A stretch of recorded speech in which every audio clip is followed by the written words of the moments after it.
Hi guys, கடலை எண்ணெய் உங்களுக்கு வேணும்னா வாங்கிக்கோங்க. 1 லிட்டர் வந்து 350 ருபீஸ் ஒன்லி.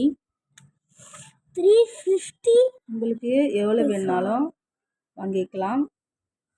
இதே போல் 5 எண்ணெய் சேர்ந்த மாதிரி விளக்கேற்றுற எண்ணெய், அது வந்து 130 ரூபா, அரை லிட்டரு.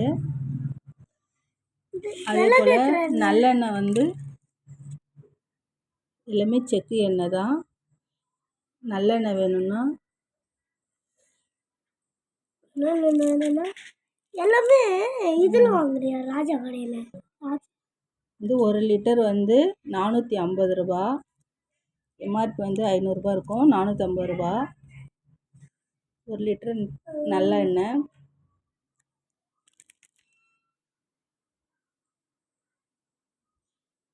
உங்களுக்கு வேணும்னா வாட்ஸ்அப் பண்ணுங்கள் கைஸ். தேங்க்யூ கைஸ், பாய். நீ சொல்லு பாய் பாய் சொல்லு. பாய் பாய். உங்களுக்கு வேணும்னா வாங்கிக்கோங்க. நல்லெண்ணெய், தேங்காய், கடலை எண்ணெய்லாம் இருக்கு. அவன் ஏதெல்லாம் வாங்கிக்கோங்க. கடையில் இருந்த தேங்காய் எண்ணெய், புதினா எண்ணெய்.